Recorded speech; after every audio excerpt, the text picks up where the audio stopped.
welcome to the Hometown Church Podcast. My name is Jesse. Thank you so much for joining us this week. I'm joined as always by my co-host, Pastor Deacon Ailes. Hey. How you doing today, Deacon? I'm doing well. Well. Still, it's going to be 78 today, a high of 78. It's weird. It's been such a warm fall. Yeah. My AC's been kind of like not working great in my truck, and I've been really annoyed that it's been a hot fall. I'm like, can it just get cool so I don't have to worry about that? Right. Can it just do windows? Yeah. But, I can maybe help you with that. But okay.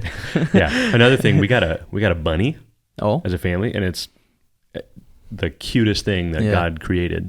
Yeah. And I have kids. Yeah. So sorry, kids, but it is the cutest thing that God ever made. Yeah. And it's How big is wonderful. It right now it's this big. Okay. Describe that for our audio listeners. Oh yeah. It is the size of a sourdough loaf of bread. Wow. Your classic sourdough loaf. Yeah. And it is nice. It is it's like a light tan, I don't know. His name is Snickers LaPoof. and he's just wonderful. We think it's a he. We're not sure. It's hard to tell with bunnies. Yeah. Until they get a certain age. But like 6 weeks, maybe 7 weeks old. Really? Yeah. You can't tell for that long? Yeah. Or it's hard to tell. Okay. People who are smart would maybe be able to tell. You didn't get it from like a vet or something that would tell you? Brother-in-law. And but they've had bunnies. It can just be hard to tell. Oh. Yeah. Interesting. According to, me. The more you know. This is now a bunny podcast. Yeah. We now only talk about bunnies. Yep. Welcome. Anyways, how are you doing? Dude, I'm doing great. Yeah. It's been a good weekend, been a good week. Ready to talk about Jesus. Yes. Yeah. Hopefully you're doing that on the weekend. Yeah, I was doing that on the weekend. Do that all the time. Yeah, great. It's like what we should. Yeah. Cool. So we are continuing our series on apologetics. We're taking a deep dive into the reasoning and evidence, defense of the Christian faith. So up to this point, we've talked about the importance of apologetics, why it's something that we should devote some time to. We've talked about the existence of God. We've talked about the reliability of Scripture. And last week, we started a two-parter on the historicity of Jesus, where we took a look at the life and teachings of Jesus. And so this week, we are continuing that talk with a discussion all around the evidence for the resurrection. Yeah. Something that I think is pretty important, pretty essential to the Christian faith, and one of the probably biggest distinguishers of Christianity amongst other world religions and worldviews. So there's a lot to talk about. There's a lot to get into. Are you ready to just dive on into this conversation? I'm ready. Sweet. Well, let's just start off by talking about the importance of the physical resurrection of Jesus. And like, what are we talking about when we talk about the resurrection? Yeah. So the resurrection, of course, is this core tenet, this belief that says that Jesus not only died, but rose again fully, physically, it's not just resuscitation. I just want to be really clear about it. It's not just like, he had a heart attack or something happened and then someone brought him back to life while he was right there on the edge. No, he was dead for a number of days, and came back. And with resurrection, there is also often this concept of like the glorification, and the transformation into that immortal body that comes with that. So those are separate but related things. So that's Jesus didn't just temporarily return back to life, but conquered death, and that's the core tenet of what resurrection is. 1 Corinthians 15 talks about this here, and I'll just bring that up here. And it says this in 20 and 22. It just says, "But as it is, Christ has been raised from the dead, the first fruits of those who have fallen asleep. For since death came through a man, Adam, the resurrection from the dead, of the dead, also comes through a man, Jesus. For just as in Adam all die, so also in Christ all will be made alive." So that's kind of where this core tenet of the resurrection exists. Yeah. Yeah, and I like that distinction that you made between resurrection and resuscitation, because I think that verse can be kind of confusing for some people. Jesus being the first fruits of those to be raised from the dead, right? Because we see other people in the Bible come back to life, right? A number of people in the Old Testament, Elijah raising the son of Zarephath. Elisha raising the son of the Shunammite woman, and there's a dead man that comes back to life when he touches the bones of Elisha. We get Jesus raising a few people from the dead, but the key distinction there, we call those resuscitations rather than resurrections, because the idea of a resurrection is that it's a complete reversal of the death process, where there is no death after that. It is to life and to life forever. Whereas resuscitation, they're brought back to life for a temporary period. Lazarus died again. They died again. They're not still, Lazarus isn't still walking around the earth as far as I know. But so there's this distinction of this eternality of the resurrection that I think is the key distinction there, that what makes Jesus the first fruits. A permanence to it. Yeah, for sure. So what? Let's talk about just a little bit about the physical nature of the resurrection. Yeah. So one thing that the New Testament does pretty consistently is it does describe Jesus' resurrection as a physical thing. It's not like this spiritual concept or something of that nature. I mean, he invited Thomas to touch him, and he ate with his disciples, and he even says, what is it, Luke 24 here? I think I have that too. He just says this to Thomas. So I'll start a little earlier here. Luke 24 and 36. He says this: as they were saying these things, as they're talking, he's appearing to them. He himself stood in their midst. He said to them, "Peace to you." But they're terrified, and they were startled and terrified, and they thought they were seeing a ghost, right? Because they saw Jesus die. They saw it. They knew it happened. They saw it happen. "Why are you troubled?" he asked them.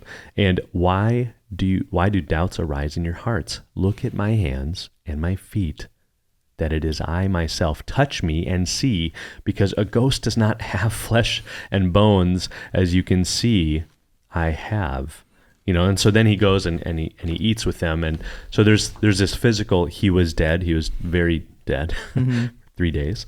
And then he's back. And so, it's not just a spiritual concept or a spiritual resurrection, but it's also this tangible physical thing that he's having, like Thomas say, like, hey, try it.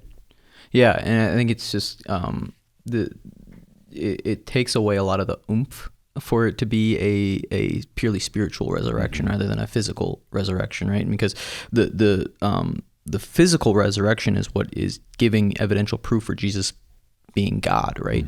That it's validating his claim that he was God. And so if we take that element away, then you're taking away all that validation, all that evidence, all that proof that Jesus' claim to be God was actually a truth claim. Yeah. Right? Amen to that. Yeah. Yeah, so let's talk a little bit about the significance of the resurrection within the Christian worldview. Yeah, it is completely, it is like the most significant thing. Of course, Jesus died to pay for our sins, right? So we're justified. But if we were just justified and all of our sins were removed from us, but then we didn't have the possibility of life after that, of relationship, of fellowship with God after this justification, then it wouldn't mean anything. We'd just be dead. Who cares, right? Who cares if we're sinless but dead? There's no fellowship with God then. You know what I mean? And so it is like the most, I would argue, significant thing in the Christian faith is that we are resurrected, and so again in 1 Corinthians 15, Paul talks, well, I'm just going to read it again, here we go. 12 we'll probably touch on 1 Corinthians 15 a lot today. Yep. And we have before, and we will, it's worth touching on for good reason. So this is in 12. I'm going to read like 12 through 19 here. It says this: "Now if Christ is proclaimed as raised from the dead, how can some of you say there is no resurrection of the dead? If there is no resurrection of the dead, then not even Christ has been raised. And if Christ has not been raised, then our proclamation is in vain, and so is your faith." And so, like everything, right? "Moreover, we are found to be false witnesses about God, because we have testified wrongly about God that he raised up Christ, whom he did not raise up, if, in fact, the dead are not raised. For if the dead are not raised, not even Christ has been raised, and if Christ has not been raised, your faith is worthless, and you are still in your sins. Those then who have fallen asleep in Christ have also perished. If we have put our hope in Christ for this life only, we should be pitied more than anyone. So, it's pretty significant. Yeah. It's pretty significant. Again, if we haven't been raised, if Christ wasn't raised, then our faith is worthless. It's futile. It doesn't mean anything. And so all of like the early Christian, like the creeds, the teachings, everything really revolves around Christ raising from the dead. It's everything. It's everything for the Christian. And again, like you mentioned, it presents the resurrection as God's vindication of Jesus and a foretaste of what we're going to have with him. And it talks about that in first. I'm going to read that too. 1 Thessalonians 4. I've got it marked off, so it'll be quick. And it says in 14 here, we don't want you to be uninformed, brothers and sisters, concerning those who are asleep, so that you will not grieve like the rest who have no hope. For if we believe that Jesus died and rose again in the same way through Jesus, God will bring with him those who have fallen asleep. Hope. Resurrection is hope. It is pure. It's all of our hope, really. Yeah. Yeah. Yeah. So Paul is really making a point to frame the resurrection as the pillar of Christianity, the thing that is holding up this entire house. Yeah. Right. And if you take that pillar out, the entire thing collapses in on itself, and there's just nothing left. Yeah. Yeah, I love that. And real quick, I wanted to outline a few other things, because the resurrection is so central to New Testament theology. Adrian Warnock, he writes this book, and he outlines he just lists off all these things that come about from the resurrection that would not have been possible without the resurrection. Going through Acts, and he says the sending of the Spirit wouldn't have been possible without the resurrection. Physical healings, conversion of sinners, salvation by union with Jesus, Jesus' role as the leader of this church, forgiveness of sins, comfort for the dying, commissioning of the gospel message, freedom from penalty and power of sin, assurance that the gospel is true, our own resurrection, Jesus' future judgment of this world are all things that come about because of the resurrection. If we take that away, all of those things are lost in the Christian faith. Yeah.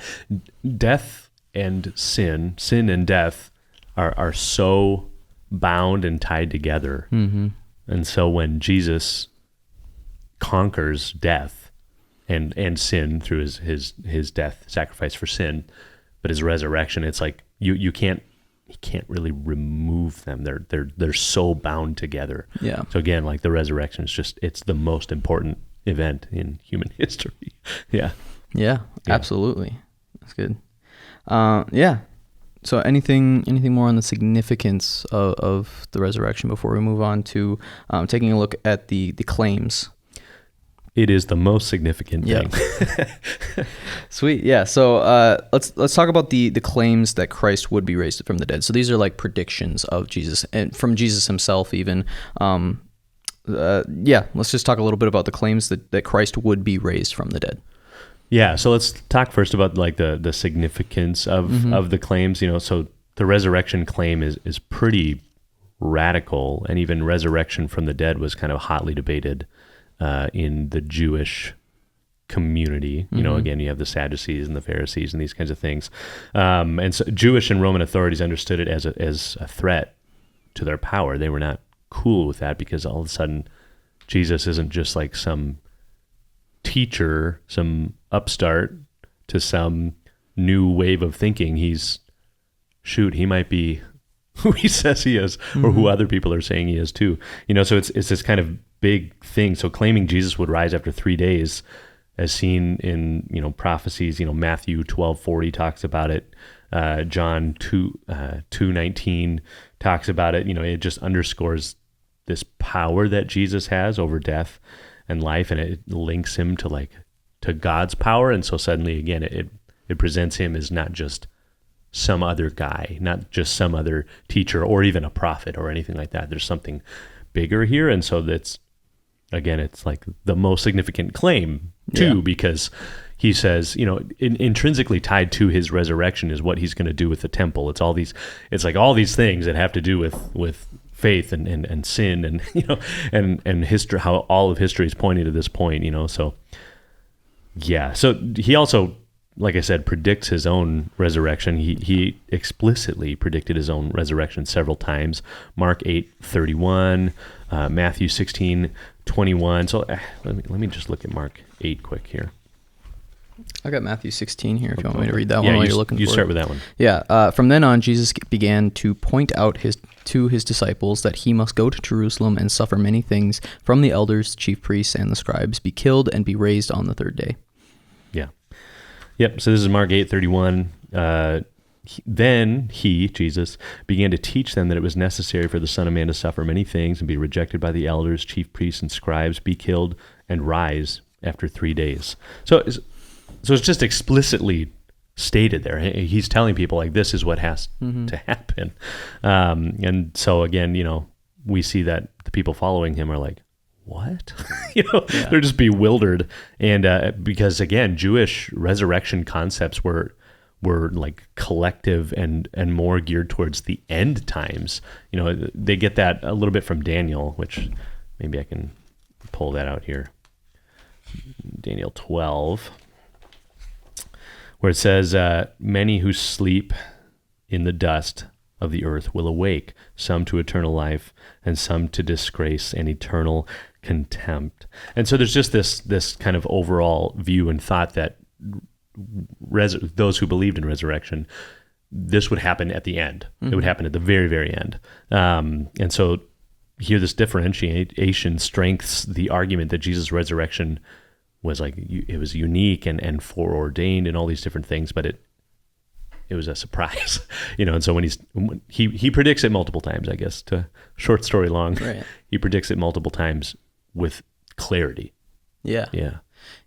So do you know how we know if these claims were not later additions into the Gospels? So like the Gospel writers going back and adding these words to Jesus to make it seem like he predicted his death rather than Jesus, them actually like writing down his words and that he actually did predict his death and this wasn't a later addition. I don't actually have an answer to that, but I bet you do. Yeah. Let's hear it. Yeah, I want you to share about it. So there's a couple cool things, and the one that I found most interesting was the words that he uses when he is making his prediction. He uses the title Son of Man. Yeah. Which is, you might not think is super significant, but when you're looking at a lot of the early Christians and how they talk about Jesus and how Jesus talked about himself, there's a pretty key distinction where Jesus, his favorite title for himself, the way that he would always refer to himself was as the Son of Man. Mm-hmm. He's the Son of Man. How everyone else would refer to him is either as the Christ or the Son of God, mm-hmm. or Messiah or Son of David or whatever. They'd all have these titles for him that he would accept and recognize, mm-hmm. but he never claimed for himself. The one that they don't typically use for him, but he would use for himself, was Son of Man. And when we see these predictions, it's always using the Son of Man must be killed and on the third day raised to life again, suggesting that this is something that is coming directly from Jesus and not from his followers later on adding it in. Yeah. And again, I mean, there's these other Old Testament prophecies and things like that talk about them as well. So yeah. And the Son of Man referring back to Daniel and a lot of these other things too. So yeah. Cool. There's also the criterion of embarrassment, that these add a level of embarrassment to the figures that they're portraying. So like Jesus in the Garden of Gethsemane, praying that this cup of suffering would be taken away from him, that he's presented as being fearful of this thing. Where if this was a later edition, they would more likely be presenting him as brave, and there are different instances of him like taking on this bravery of walking into this thing, but they would you would expect them to leave out the parts where he's scared of this thing, or they're scared, or they're sleeping. Scared. You can't just stay awake. Just for a little bit when I needed you. So those are kind of like the main few points of why we can expect that these are things that Jesus actually said, and not that these were added in later on from followers of Jesus trying to propagate a story. Yeah, that's great. That's great. So let's talk a little bit about the historical approach of how do we look at the resurrection? How do we kind of investigate this thing? Yeah. So I'm going to bring up some names that we've talked about quite a bit. Okay. But, historically we have scholars like Josephus and Tacitus that we've talked about. They're not Christian, but they do corroborate Jesus' existence and crucifixion under Pontius Pilate. So we have this historical context of Pontius Pilate and the event of the crucifixion, and that strengthens the case that the resurrection claims originated shortly after Jesus' crucifixion, right? Documented by legal historical traditions. But then we have these early church fathers, like Clement of Rome, Ignatius of Antioch. They consistently testify to the resurrection. Their writings, they affirm that the resurrection belief wasn't an afterthought, but again, like the cornerstone. All these creeds, all these thoughts, all these tenets were based on the resurrection as being like the big thing. We have the apostolic fathers again writing within decades of Jesus' death, and there's no sign of any kind of myth development or anything like that. They just reflect like instead the immediacy of the resurrection claim. Yeah. Yeah, that's good. I'm blanking completely now. What I was going to say.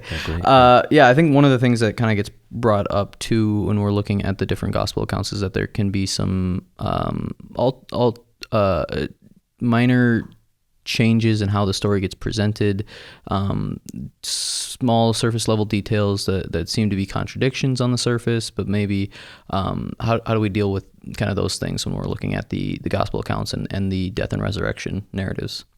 Yeah, and we've talked about those again. As people are writing these different accounts, they have different focuses. They're going to different sources and those kinds of different things, and so there's some perspectives again. So like if this detail was slightly different here or there, it's not necessarily a contradiction. It's a difference of perspective. And again, like we've talked about, those things probably more speak to the veracity of these events, because if people were trying to concoct this really airtight alibi about these different things happening, well, you'd expect them to be exactly the same then, right? Because they'd be working together to try to create the story. Let's make sure we get our story straight so all the details are exactly the same, so that when we present it, it seems more plausible. But like police, even when they're looking at and investigating witnesses, they're looking for minor differences in stories to make sure, because people have different perspectives, and so you'd expect different details or different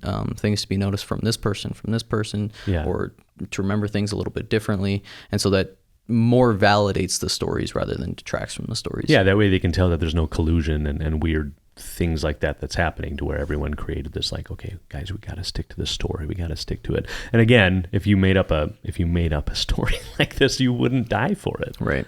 Why would anyone die for it? And some historically died very gruesome, terrible deaths, and not just a couple. I mean, many people died for their faith in this thing. Yeah, who would be able to say, well, did that really happen? You were there.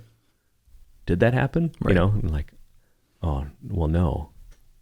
Why would you die for that? Yeah. So I don't think that there's any contradictions really as it pertains to Jesus' death and resurrection. That should make anyone think like, oh man, maybe it didn't happen. Yeah. No. Cool. Well, anything else on kind of what we'd expect to look for from a historical perspective when examining the resurrection before we actually look at the resurrection itself? Yeah, well, again, I think if it was something that historically didn't happen, we probably wouldn't be hearing about it today.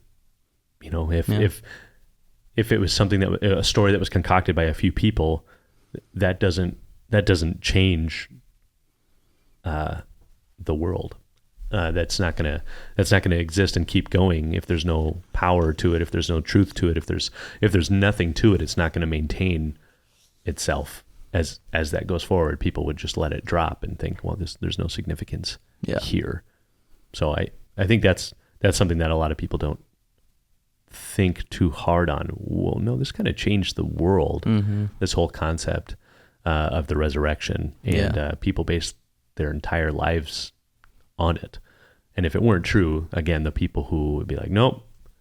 Well, there's a lot we can say, and we're probably going to get into it. But again, it would have been, if it didn't happen, it would have been pretty easy to disprove the resurrection. Right. It would have been extremely stupidly easy to be like, nope, it didn't happen, and here's the proof. Right. Because here's the body. But anyways, we'll talk more about that. We'll talk about that. Let's get into that now. Let's just go through kind of the resurrection scene of the things that we know about the resurrection. Yep. Starting with like the pre-resurrection facts. Yeah. So Jesus' burial in a known tomb, as recorded by all of the Gospels, all 4 Gospels. It's historically credible, right? Joseph of Arimathea, a member of the Sanhedrin, he oversaw the burial and provided a verifiable, known location. Now, again, like today, there's some like it's either here or here, but at that time, no one would have had any question as to where Joseph's tomb would have been. No right. question. So that's some of it. Then I kind of go into post-resurrection and some other things. Anything you would want to add to that? A few other facts. Yeah. Jesus was dead. Yeah. Right. We talked about that a little bit, that this wasn't like an apparent death type thing. Yeah. That there is, there's no doubt that Jesus died by crucifixion. Yeah. Crucifixion was an extremely efficient way of killing people. Yeah, and I'll talk more about that too. At length. So we know that Jesus died. We know whose tomb it was. We know where we don't know the exact spot of the tomb, but we know that it was a rich man's tomb. It was a spot that people would have known about. And again, I really want to make that point clear. Is at that time, they wouldn't be like we are today, where we think it's either here or here. They would have been like, hey, over there, like down Highway 3, like that's where Joseph of Arimathea's tomb is. There would have been no question. Yeah. So there's also the guard that was put outside the stone that put outside the tomb. Yeah. The disciples being scattered is a big thing, that the disciples were fearful and afraid and thought that everything that they had devoted the last 3 years of their lives to had now come to a quick end, and they were fearful and running away. Yep. So that's a big fact that is going to help in the post-resurrection case, I think. Yeah. Which I think we can get into now. Yeah. Again, there's multiple. He makes multiple appearances to various people, and it talks about this in 1 Corinthians 15, John 20. We see some of that.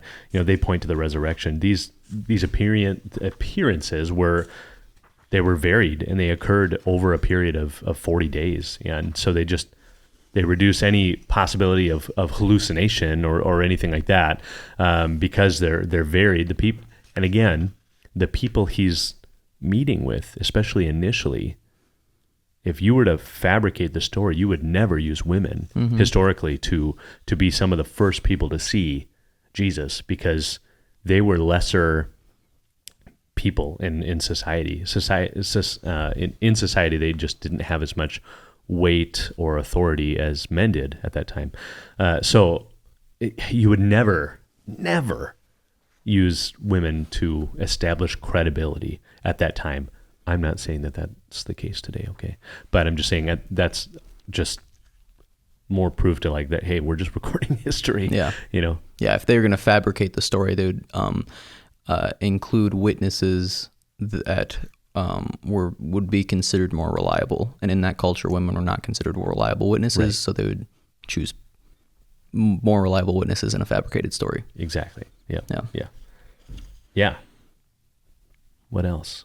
Post-resurrection. So we talked about appearances. So he appeared to Mary Magdalene, the women, the Emmaus disciples. He appeared to Simon Peter, the disciples without Thomas, to the disciples with Thomas, the disciples at the Sea of Galilee, disciples on the mountain in Galilee, the 500 believers, James and Paul. Any other post-resurrection facts other than the appearances? I got a few. Let's hear it. The empty tomb. The empty tomb is a huge fact, right? Right. And there's a lot of different evidences that kind of go into that. The women being first to find the tomb. That there was multiple sources that claimed that the tomb was empty. There was the common knowledge of the tomb being empty. Like, it would have been a very easy thing for the Jews and the Romans to disprove, because like we talked about, the tomb was in a known place. Yeah. And so immediately, like within 50 days, Peter is out on the street, who was one of the disciples who scattered and was afraid. Yeah. And now something has changed where he's now out on the street preaching that this man has been raised from the dead. Like, he's taken a full 180 to where now he's in the same spot, in the same area with the people that just killed Jesus, that he was afraid of, and now he's proclaiming that Jesus has been raised from the dead at great risk to his own safety. and so he's proclaiming and implying that this tomb is empty, right? Where they could just go to the tomb and say, "Nope, here's the body." Yep, there it is. You're right. So yeah, there's some of those things. The tradition of the empty tomb is very early. We see this from 1 Corinthians. We also get the grave clothes. He left behind the grave clothes, which is a detail that's mentioned in John, Gospel of John, chapter 20. In regards to the appearances too, we get, I think maybe you mentioned this, and maybe I'm just blanking on it, but we get mentions of physical touch. Direct references to Jesus inviting people to touch him and feel him, so that these to kind of get rid of the idea that this was a hallucination, both from it being a group and that people are touching him, that he's eating, doing all these kind of things. Yeah. Kind of a big deal. Yeah. So let's talk a little bit about the established historical fact then with this. Yeah, so most historians agree on certain resurrection-related facts. I mean, historians who are non-Christian even agree on Jesus' death by crucifixion. Most historians agree on the empty tomb for the reasons we just talked about as well. And the disciples' sincere belief in his resurrection. Historian Gary Habermas, who I really like, notes that over 75% of scholars, including skeptics, accept that these are these minimal facts of a resurrection. So they, like 75% of scholars, including skeptics, accept these facts of the resurrection. And that's a big deal. That's a really big deal. Absolutely. Yeah. Yeah, what about some of like the established psychological facts? Yeah, so again, we have people who are just radically transformed. Like you mentioned, they run away for fear of death. They're there at Jesus' arrest.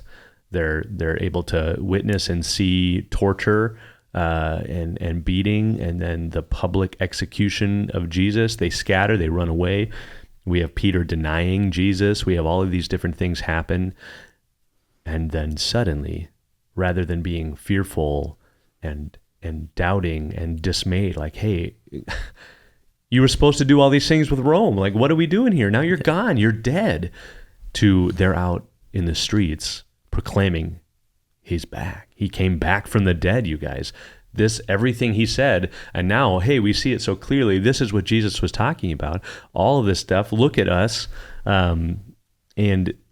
And that's a huge deal, right? They go from fear and doubt to bold evangelism. And psychologically, this change, it's just unprecedented, without some sort of a profound cause. Right. And again, fabricating a story is not a profound cause. It would not make a change like that, especially when we see these patterns of self-preservation. Again, we see Peter deny 3 times. It's not just like once. He denies him 3 times. And then suddenly he's like, hey, I don't care if you beat me or whatever. Like, this is true. Yeah. We see in Acts 4, right? Like, oh man, we got to be beaten. Isn't this great? That's a pretty big difference that you have to reconcile. You have to think that through. So there's these things, these psychological explanations like, hey, maybe there was a mass hallucination, which we'll talk about. Yeah. It just doesn't account for the consistency and the transformation that we see amongst individuals like this for a prolonged period. And we're not just like a week, they're feeling really good about themselves, but then they kind of go back to it. Once they're really pressed, then they share their real story. No, life changed to the point of death. Yeah. Yeah. And you think about what can and not just in one person too. This was multiple people. This is taking the coward of Peter, the cowardice of Peter, and transforming it into this brave pillar of the church who's willing to stand up to the Jewish authorities and the Roman authorities, and it's something powerful enough to take a skeptic who is vehemently against the church, and so far as he's killing people in the church because he believes so strongly that they are teaching false doctrine, and do a complete 180 where now he is one of the most influential members of that church and is responsible for most of the New Testament. Yeah, thanks, Paul. That we get. We get James, the brother of Jesus, who would have grown up with Jesus and seen him as a kid and seen all these things, and didn't follow him during his life, but then eventually became another one of those key figures in the church that was killed for his belief. And you think about that, just like practically, if you have a sibling, right? What would it take for you to be so convinced, or to have a sibling and have them say, hey, I'm God? You'd be like, well, my sibling is crazy. I'm glad I didn't get those genes. Forget him or her, everybody. Forget about this. I'm so sorry. And like, just think about what it would take for you to become so convinced that that person actually might have been right about that claim. Yeah, that you would actually follow your own sibling after knowing them your whole life. It'd probably take something like seeing them die on a cross and then a few days later seeing them back into life again. Yeah, not to mention, I'm sure with Jesus, some testimony just to his life. And because you wouldn't, actually, no, he used to be really terrible growing up, and that's, again, that goes to also like our personal testimony. People could see my life and they can see what it was like before, and they're like, oh, wow. Something happened to you, because I was terrible. I was awful as a person. I'm not that great now, but I've made, changes have happened because of the Spirit of God. Yeah. So I'm not going in a different direction. Total different direction. Yeah. Cool. Well, let's talk about a little bit about the sociological facts established around the resurrection. Yeah. So Christianity spread. Boom. Even under persecution, if there's not something really key and significant historically that people were able to experience or know, it wouldn't have spread, kind of like we've talked about. If people are like, no, I actually saw the body, or no, he wasn't actually crucified. He's fine. It wouldn't have spread, because you don't latch on and you don't allow yourself to be persecuted or killed for something that isn't true. Especially when you what do you gain from it? What did they gain? They didn't gain power, like we've talked about. They didn't gain power. They didn't gain pleasure. They didn't gain any kind of wealth or anything like that. Yeah. They got swords and spears and lions and upside down crosses. Yeah. Yeah. They gained nothing from it, and they lived a selfless life as Jesus taught. So the fact that spread, you would need to see something pretty crazy to believe in that enough to put yourself at risk like that. So so I think that's for sure the biggest one. Like, if the resurrection didn't happen, you need to come up with some sort of alternate explanation for the start and spread and persistence of Christianity in the world today, and I just don't think there is another explanation that really makes sense. There's a few more that are outlined in Evidence That Demands a Verdict that I thought were interesting that I never really thought about before. Cool. One was the change from Sabbath to Sunday worship. This is something that came about because of the resurrection. It was all Saturday Sabbath. But now something significant happened on a Sunday. So that shift started to happen to where now the holy day goes from Saturday Sabbath to Sunday worship.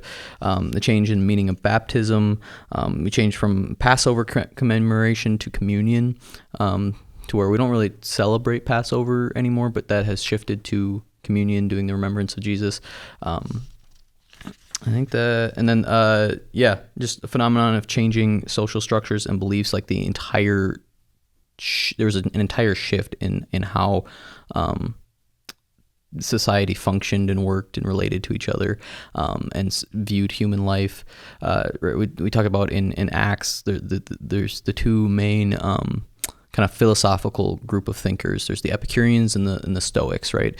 The Epicureans are very worldly. They don't think there's much of a spiritual realm going on, so they're like, just live it up, live for pleasure, do all these things. So that was one line of thinking. The other line of thinking was the Stoics, were like, the spiritual realm is all that matters. The physical life doesn't matter at all, so don't deny any sort of pleasure that you possibly can in order to gain spiritual uprising, where the resurrection shifted that to because it was a physical resurrection, to where now there is an elevation of both the spiritual and the physical, that both matter, both belong to God. And then the phenomenon of radically changed lives, like we've talked about, is that this has changed not just one person, not just two people, not just a couple people that wrote the Old Testament or the New Testament, sorry, but like millions and billions of people have been radically altered and changed as a result of this one event. Even today. Even today. It is 2,000 years later on the other side of the world. Yeah. Two dudes are just sitting in a room talking about it. Dudes. Yeah. Yeah, exactly. Yep. Yeah. So pretty significant stuff. Yeah. So we kind of touched on it a little bit, but I wanted to wrap up here by just talking about the alternative theories that have kind of propped up surrounding the resurrection. And all of them are interesting, but they all have kind of inadequacies related to them. But something that was actually pointed out in this book that I thought was really interesting is that all of them hinge on the fact that the tomb was empty, right? So if you're thinking like, well, maybe the tomb just wasn't empty, they pretty much all hinge on that fact that the tomb was empty, that Jesus died, that these are historical facts, and they're trying to come up with any sort of alternative idea of how that tomb could possibly have been empty. Yeah, I was listening to an interview with Dr. Gary Habermas, like I was talking about, and he was getting in a lot of conversations with atheists and agnostics, other skeptics, people like that, and people who kind of were like, I throw out some of these theories. There's a lot of empirical evidence, and there's really interesting things about near-death experiences that he talks a lot about that just bring up like this really weird but hard empirical evidence. Really interesting. We don't have time to go over that today. But anyway, so he's in this interview, and he was talking about these skeptics. So many people are like, yeah, I get it. You've got facts, but you're asking me to believe in like Narnia. You're asking me to believe that Oz is real. And that's like the whole basis for why they're not gonna do something with the evidence that's presented them, like the hard scientific, archaeological, historical evidence for the resurrection. They're like, you're asking me to believe in Oz. Yeah. It's a bias against the miraculous, right? Exactly. Yep. Yeah. So anyways, so that's like the basis for why all these other theories exist, because people don't want to believe and come up with any other explanation. Yeah. Even bad ones. Yeah. So let's talk about some of those. Yeah. So one of them, of course, is the apparent death theory. And so this whole thing is that Jesus didn't actually die on the cross, but only appeared to die, and then was revived in the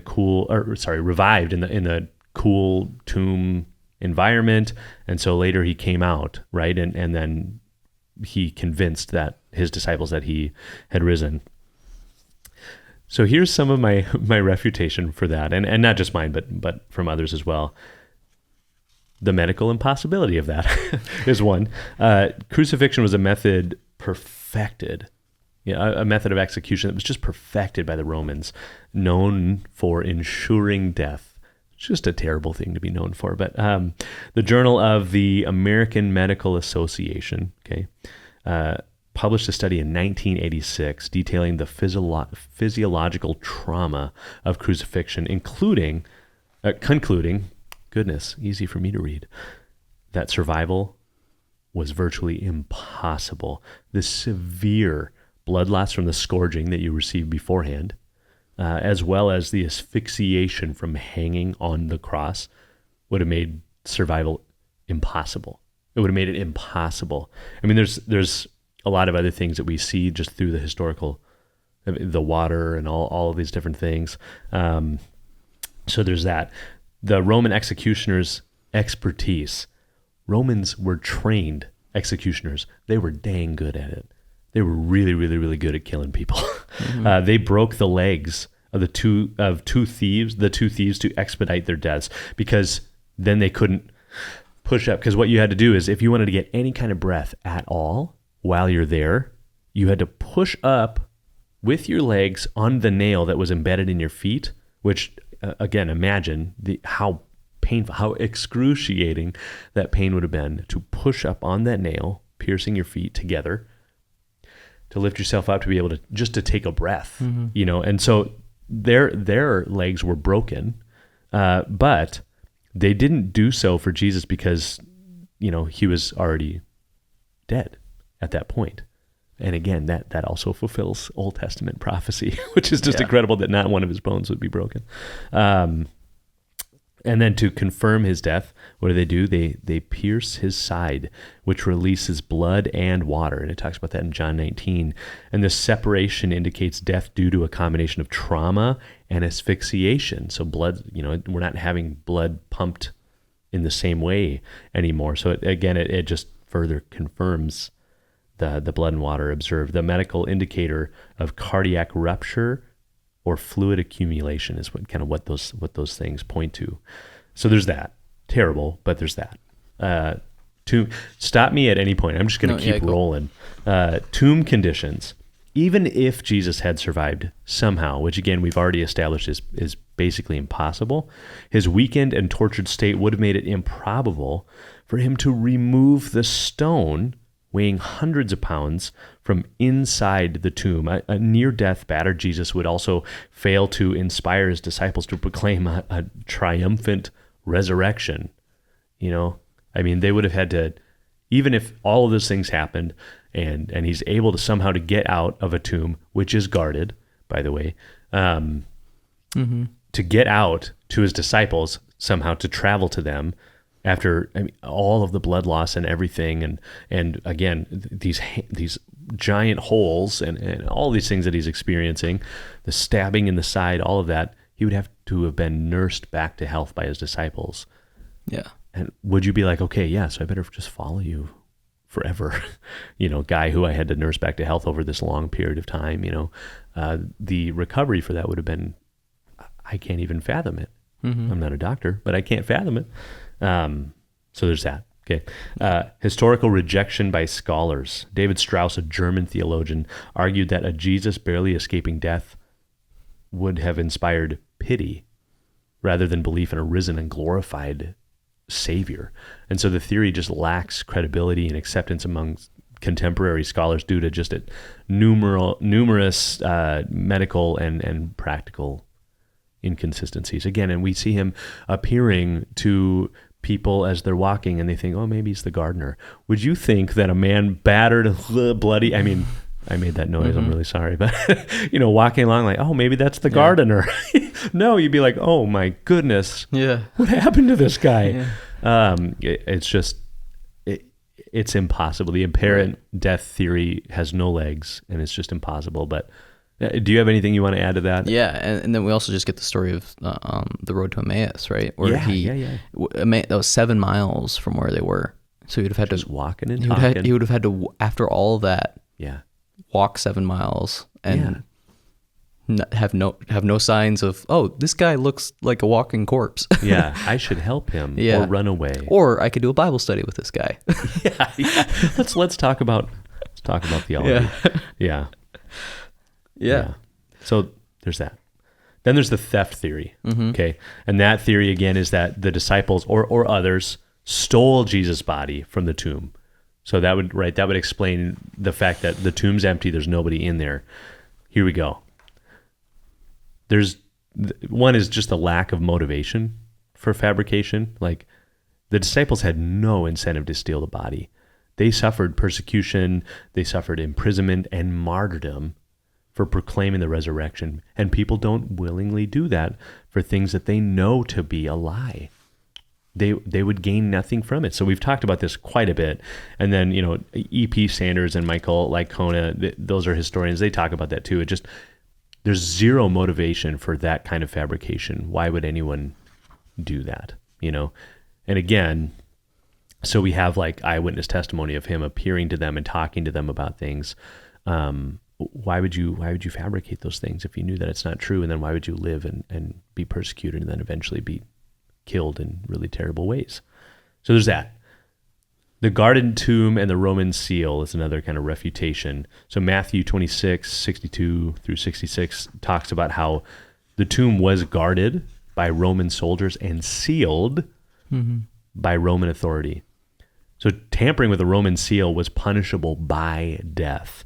Okay, so it would have been highly improbable for the disciples, a group of like unarmed fishermen, to overcome Roman guards and steal the body unnoticed. Like, it just doesn't make sense because, again, if history tells us anything, it's that Romans were pretty good at stuff. They were good at especially military things, guarding, and that would have been no issue for them. So the concept of those Roman guards being overpowered or anything is just kind of silly. It doesn't make a lot of sense.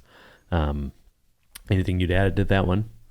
Yeah, no, I think you kind of covered it. I think the way, and this was, I mean, they mentioned this in the Gospels, that this was like the first thing that they started saying, right? The Jews would say that his disciples must have stolen the body. Yeah. Like they're just immediately coming up with an explanation. Anything, because they knew the tomb was empty, that there was no body. So all they had to do was produce a body, find the body, find somebody to rat out the group. And when you look at how many people claim to see Jesus risen, and not a single one of them, like all of them would have to be in on it. Over the 500 people that saw him all at once would have to be in on the lie. And then willing to die for it. And willing to die for it. Yeah. And not a single one of them was willing to go back on their word. Yeah. And they couldn't find the body. There was no body. Yeah. Yeah. Yeah. And so again, like when you look at the transformation of the disciples, like we've talked about, and the rapid spread of resurrection belief, that kind of stuff doesn't happen over a lie. And the effort that would have to be placed into, again, colluding and coming up with this lie would be astronomical. Yeah, and if they were coming up with this lie too, they wouldn't have added in the stories of them not believing Jesus and Jesus rebuking them for not believing that he was going touch to my hands. A ghost. Well, even before when Jesus would make the claims that he was going to die and raise from the dead. Yeah. Right, and then they're like, and Peter's like, no, that would never happen. That's never going to happen. Satan. Get behind me, Satan. So there's these stories included of the disciples not just before his death or after his death, but before his death, not believing that this was going to happen with Jesus. If they were fabricating this later on, they would not have included those stories. It would have been, yep, he told us this. We knew this was going to happen. We believed all the way through, and here we are. And we've been vindicated. And Peter probably wouldn't have denied Jesus 3 times. He would have been like, see you soon, suckers. Yeah, just wait. This temple is being rebuilt in 3 days. Yeah. Nothing like that would have happened. So it doesn't have any ground. Right. Okay. Hallucination theory. This one's like a really popular one. So this theory suggests that the disciples experienced hallucinations, and so then you have to be like, and it was this big mass hallucination. Mistakenly interpreting this hallucination as a resurrected Jesus. So here we go. Again, group appearances. So hallucinations are subjective and typically occur individually, right? I mean, so when people historically, scientifically have hallucinated, they've had individual experiences, those kinds of things. However, Jesus appeared to multiple people simultaneously, including groups of disciples. We have Luke 24, we have John 20, 1 Corinthians 15:6 talks about this. Group hallucinations are extremely rare, but then virtually impossible for large groups like the 500, like all these people to share in simultaneously. It doesn't really make sense given the nature of hallucinations. Okay. And then there's these physical interactions that people are experiencing. Again, he had invited Thomas and others to touch him, and then he shares meals with it. He eats, and then you'd think after the hallucination, you'd be like, oh wait, the fish, it's still there. So weird. Never mind. I mean, they were like washing dishes, afterwards. And if it didn't happen, they'd be like, "Oh, that's weird. I thought he ate that stuff." hallucinations do not usually involve multi-sensory elements like, sight, touch, taste, like all those things, shared meals, which are consistent across all of the gospel accounts, So there's that. Variety and duration of appearances. So Jesus appeared multiple times over a period of 40 days, again, to different individuals and groups. Acts 1:3 talks about this too. This extended timeline and varied circumstances, like indoors, outdoors, by a lakeside, all these different things, they're inconsistent with hallucination patterns that is observable and known and recorded and seen, which are brief, often triggered by like specific emotional states or environments, or substances, those kinds of different things. But here we have, instead of just, hey, everyone's sad and in a room, and so they all really want him to not be gone, and so they see him as back, and for like 30 seconds, and then he's gone. That's not what happened. Mm-hmm. It's over a period of time, and with multiple different people and in multiple different places and all of these different things. So yeah, it doesn't pan out. Okay. So then there's the psychological profiles of the witnesses.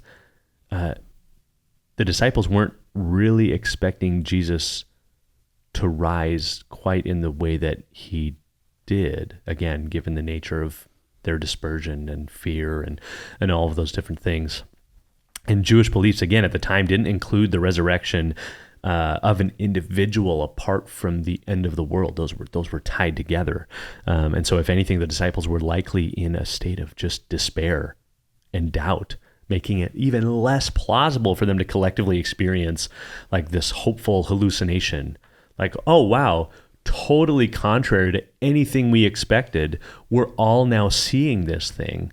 Like, it just doesn't make sense. Mm-hmm. It makes no sense. One more for the mass hallucination theory. Okay, so there's the transformation again of the skeptics. And I'm going to I think I include that in every single answer. But again, we have Paul, who didn't physically see him, mm-hmm. right? Well, I guess that depends on how you look at that, right? Because on the road to Damascus, he parted clouds and all that kind of stuff. Paul, a former persecutor of the Christians, and James, Jesus' skeptical brother, they became believers after encountering the risen Christ. So their conversions, they make the whole hallucination theory pretty challenging, because suddenly then you don't have someone in that same time and place and emotional state of mind totally being transformed. So they wouldn't have had an emotional or psychological predisposition toward a resurrection experience. If anything, it would have been kind of like, James, see, it's my brother, mm-hmm. And now he's dead. Paul, why on earth would he experience, he was like, I hate these guys. Put them in prison. They're blaspheming against God by creating this fall, no way. It doesn't make any sense. So hallucination theory. Yeah. Bunk. It's yeah. a bunch of bunk. Doesn't work. Nope. Yeah. The hallucination would explain only the post-resurrection appearances, right? It doesn't account for the empty tomb. It doesn't account for the rolled away stone or the inability to produce a corpse. So it doesn't have any scientific backing of like how this could possibly happen, especially with multiple people and over a prolonged period of time. Yeah. And it doesn't fully account for the rest of the story and the rest of the facts that we have. Yeah, it hardly even has psychological backing. Psychologists that people like Lee Strobel and those have interviewed are like, yeah. And then so if it was just mass hallucinations too, we just got a bunch of crazy people hanging out and changing the world. Yeah, doesn't make sense. Yeah, doesn't make sense. And it's not in line with any kind of psychological, profile or anything like that. It doesn't make sense. Okay, so then we've got the wrong tomb theory. Wrong tomb theory. Maybe they got the wrong tomb. Yeah, maybe they were just at the wrong tomb. So this theory proposes that the women and the disciples actually went to the wrong tomb, which would have made them feel like, oh man, Jesus isn't here. Mm-hmm. He's not here. Wow, it's empty. He's risen. Again, they knew where the tomb was. Joseph of Arimathea's tomb would have been known. And again, Joseph didn't die. He would have been like, nope, it's right. If you take a left here at, the Quick Trip, it's right over there. There wasn't a Quick Trip at that time. I just want to make that statement. But, again, so the Gospels specify that Joseph of Arimathea, the member of the Sanhedrin, placed Jesus in his own tomb, a known location. And it talks about that in Matthew and Mark. It wasn't an unmarked, obscure grave like in just some random hillside, but it was a personal, identifiable site, that people knew. Okay. So then we have the Roman and Jewish authorities again. And this one just debunks it all. If it was the wrong tomb, they would have been like, nope, see, here's his body. It's right here. Yeah. And then they would have been able to stop everything that was going on. They would have been like, shoot, never mind. Yeah, he is dead. They would have just easily have debunked the whole resurrection. And they had every desire to do so. Mm-hmm. They would have had all motivation to just debunk the resurrection. And they could have done it so easily. Okay, so then there's the post-resurrection appearances. This kind of theory doesn't really the resurrection doesn't just rest on like an empty tomb. Mm-hmm. And see, the tomb's empty, so we can just believe. No, he appears to people, and there's this physical glorification. There's all these different things that's happening after, and so we have these appearances. And even if, again, these people went to the wrong tomb, how do you account for all of these eyewitness testimonies, these appearances of Jesus to all these different peoples? It just doesn't make sense. Yeah. Okay. Then there's the specificity of the eyewitnesses. So Mark's gospel, which is attributed to Peter's teachings, they include precise names and locations related to the burial, right? So it indicates like, hey, this is an accurate historical account. And so first century audiences would have been able to verify these details. They would have been able to nope, yeah, it's right there, exactly as it was written down, and there it is. So the wrong tomb theory would just be impossible. And again, given how history was preserved and maintained and how facts were shared and those kinds of things at that time, it's totally implausible. It's impossible. So wrong tomb theory. Yeah, and I think the common theme between all these theories is that there's ideas and theories that can account for parts of the resurrection story, but not all of it. And what you almost have to do is say all of these theories happened in order to make some sort of claim that Jesus didn't actually rise from the dead. I think you'd have to say that every single one of these things happened. First, they got the wrong tomb. Then there was a thief that stole the body from the real tomb. And then there was also mass hallucinations to account for the post-resurrection appearances. And so, and maybe there was an apparent death. Like you have to have all these things happen, which each one is unlikely, and implausible on its own. Yeah. But then you're accounting for all of them together to try and maybe eke out an explanation for why Christianity is here and why everything happened the way that it did. And it's just so far-fetched. Yeah, and there were like false prophets and and leaders arising at that time, and we get nuances and hints of that as like Jesus is getting arrested. And right, who do we have? We have a member of a Pharisee basically saying like, hey, if this means nothing. Well, yeah, actually even in Acts, it's like, hey, if they're just these upstarts, then nothing's going to come of it. But if they actually mean what they say, we're going to be opposing God. I butchered that, but you know what I mean? Yeah. Like we have other people like attesting to things. We have like credible sources kind of being like, hey, if it's nothing. Anyways, there's all these upstarts at the time. This would have just been another one of those that, again, we don't hear much about today because they're like, oh yeah, sure. Like there's maybe this little uprising, or there's this, maybe we hear about cult leaders.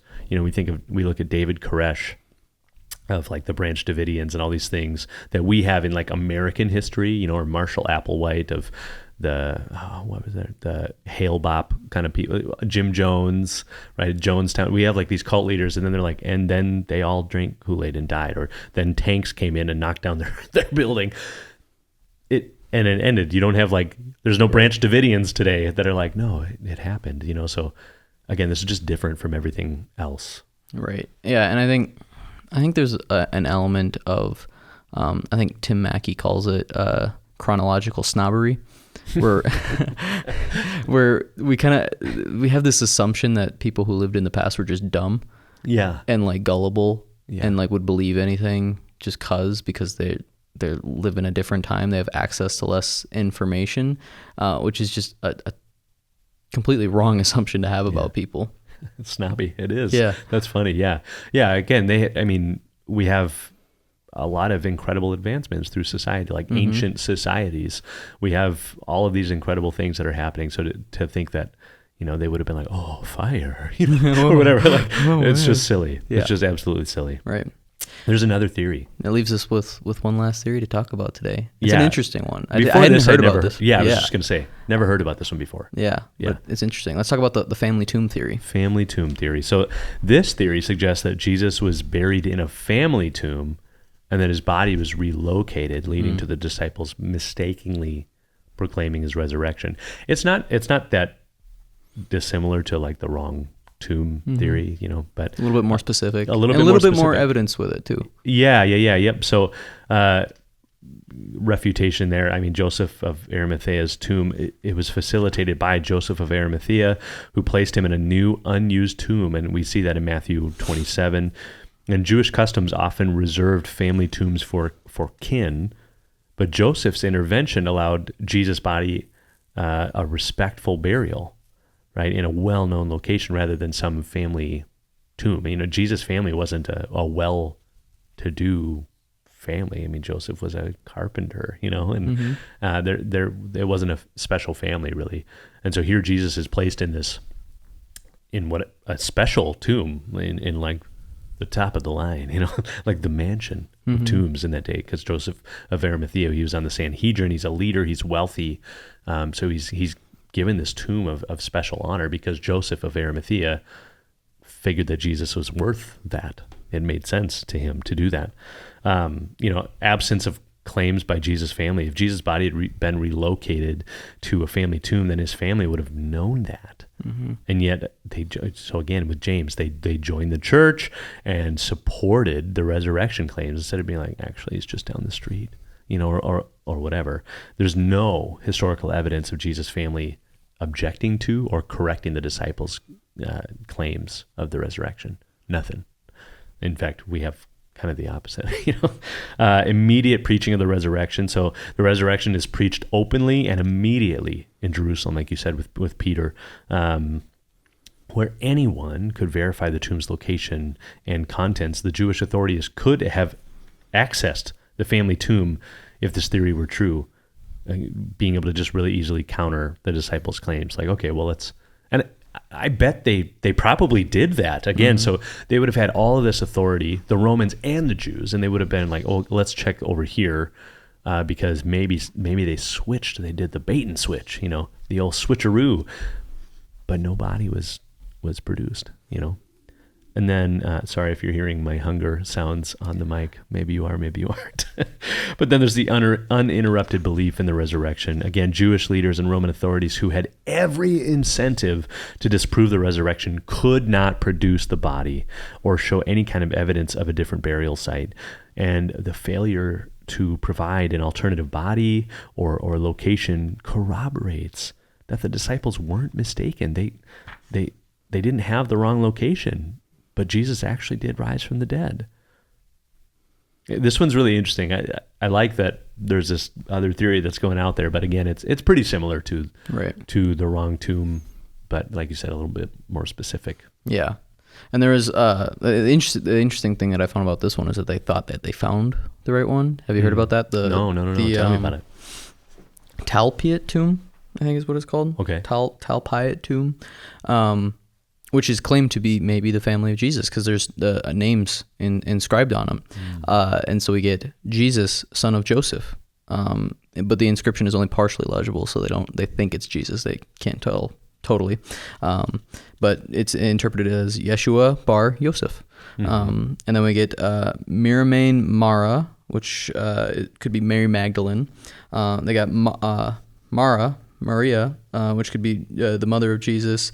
We get Matthew, Judah, son of Jesus. Interesting.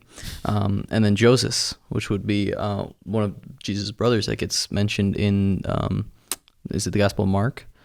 I think so. Yeah. So we get all these names that are in connection with Jesus that we see. And so they did some like DNA stuff where like the one that they thought was Mary Magdalene and Jesus were not related. They weren't related in that sense. So they could say, well, if it's a family tomb, this would have to be someone that's close to Jesus. And so just interesting stuff that they're like, well, maybe this is we actually found it and this is where he was buried. But there's a lot of stuff that kind of went against that. One, these are just super common names. Yeah. To like everything Dave, that you, son of Steve. Right.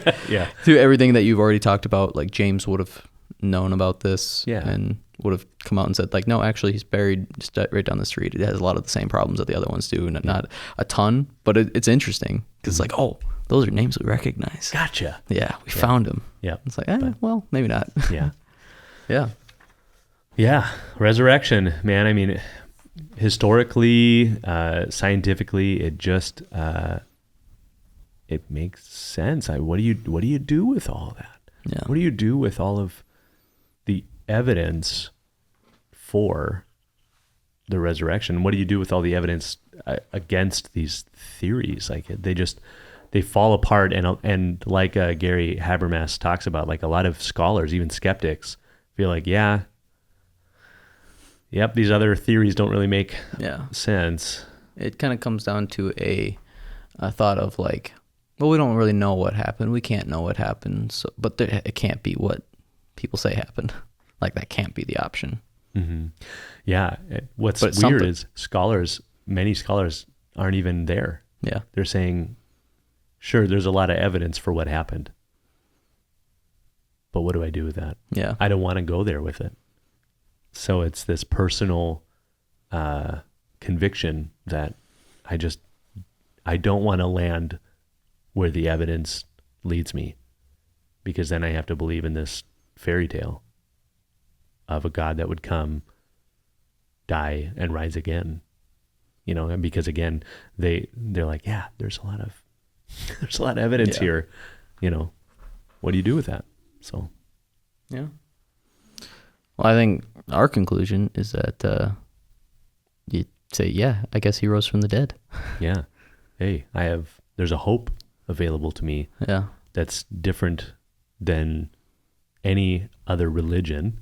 That's different than any other experience I could ever have. There's a hope that exists for me that I can place my entire life, my whole life can rest on that hope. I mean, again, that's what faith is. That's what trust is. It's this hypostasis, a resting under, a standing upon the fact that Jesus really did rise from the dead as a first fruits, of creation. And so we'll rise, even after we've fallen asleep, and we'll be with him forever. He died to pay the penalty for our sins and rose again so that death would be conquered, sin would be conquered, and we could be with him forever. I mean, that's what it points to, and that's what all of our hope rests on.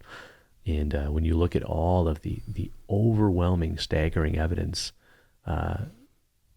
you kind of just have to go there. Like, so we established historically he was a real historical figure, and it's hard to claim that he was a madman. It's hard. How do you claim that he was a liar? So he has to be who he says he is. He has to be Lord, like we said, right?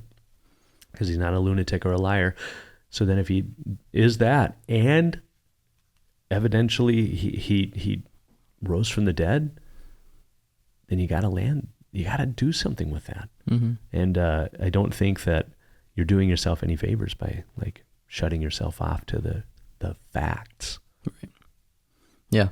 You have to face it. You have to make a decision on it eventually. Yeah. Yeah. Yeah. If you haven't, and not making a decision is a decision. Yeah. Yeah. Not a great decision. No. Yeah.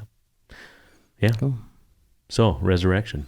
I I love this topic. Yeah. And if you haven't seen it, Lee Strobel, he does a lot of great stuff out there too. He's got like a documentary series, Case for Christ, which talks exclusively about the resurrection. We've talked about that. He also does like Case for a Creator, Case for Faith, those kinds of things.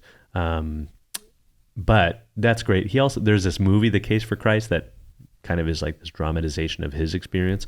Really well done. Super well done. Watch it. Yeah. Watch it. Sweet. It's good. Well, it's good. I don't really have anything else to add or say at the end of this. I think it's a wonderful conversation. Thank you for being here and doing all this research and having these conversations with me. Oh, I love it. Great. Yeah.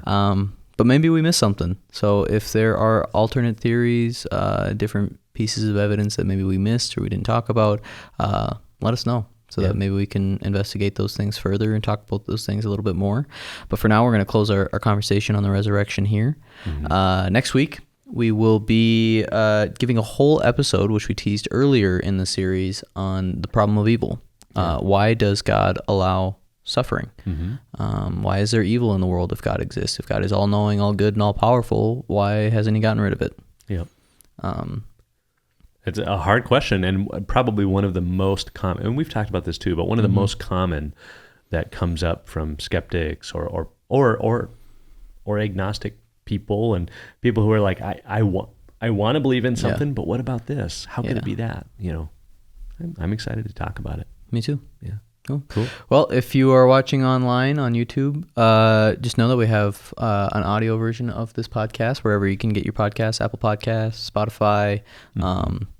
I don't know, all the weird ones that nobody uses, but maybe your grandma does, so you can tell her about that one. Or if you're listening to us on audio, just know if you want to watch us on YouTube, you can. There's a video version of this available as well. If you have any questions, you can send those into podcast@hometownchurch.com. But for now, I think that's all we got for you. So thank you for joining us. We'll see you next week. See ya.